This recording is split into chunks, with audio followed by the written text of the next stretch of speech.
নিচে পুত্রবধূকে জিজ্ঞাসা করতে পারে না, স্ত্রীর মাধ্যমে জিজ্ঞাসা করতেছে যে তোমার পুত্রবধূকে জিজ্ঞাসা করো সে কোত্থেকে সুগ্রাণ ব্যবহার করে, সে রাস্তা দিয়ে বাহির হয়, পুরা পাহাড় কেন, মক্কা কেন চতুর্দিকে সুগ্রাণে মোহিত হইতে থাকে। সবাই আমাকে বিরক্ত করতেছে। তো বলতেছে শোনো, আমিও তোমাকে বলবো বলে ভাবছিলাম। আমি না যখনই গোসলখানার থেকে বাহির হয় আর আমি ঢুকি, মনে হয় যেন গোসলখানা কেউ সুগ্রাণ দিয়ে প্যাক করে রাখছে। আমি জিজ্ঞাসা করব কিন্তু ভাবতে লজ্জায় জিজ্ঞাসা করতে পারতেছি না যে এক তো স্বামী হারা পুত্রবধূ, স্বামী নাই, বড় দুঃখী। আমি তাকে জিজ্ঞাসা করব তো জিজ্ঞাসা করব কি করে? চলো দুইজনে মিলেই জিজ্ঞাসা করি। আমেনাকে ডাইকা জিজ্ঞাসা করতেছে, বেটি জিজ্ঞাসা করার ছিল না, কিন্তু সমাজে মুখ দেখাইতে পারতেছি না। তোমার এই শরীর থেকে সুগ্রাণ কি করে বাহির হয়? সুগ্রাণ ছড়ায় কি করে? তুমি কোত্থেকে খুশবু আনো, সুগ্রাণ আনো আর লাগাও যে তুমি বাহির হইলে চতুর্দিকে মোহিত হইতে থাকে। তো আমেনা ওইখানে থুতু নিক্ষেপ করে আর বলে, আম্মা শরীর থেকে না, থুতু মারতে দেরি, সুগ্রাণ তুফানের মতো বাহির হইতে দেরি হয় নাই। বলছে আম্মা সুগ্রাণ শরীরে না, শুধু আম্মা এই থুতুতে পর্যন্ত সুগ্রাণ। আম্মা এই সুগ্রাণ আমার না, প্যাকেটটা সুগ্রাণ, প্যাকেটটা।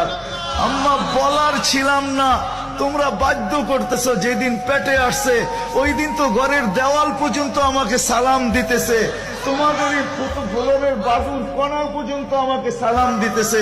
আম্মা আমি বাহিরে বাহির হইতে দেরি, মেঘ উড়া এসে আমাকে ছায়া করতে দেরি করে না। আমি উত্তপ্ত বালুতে পা দিতে দেরি, মা ঠান্ডা হইতে দেরি করে হয় না।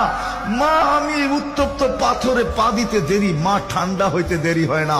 আমি বাহিরে বসে থাকি, আকাশের তারাগুলা এসাকে আমার সালাম দেয়।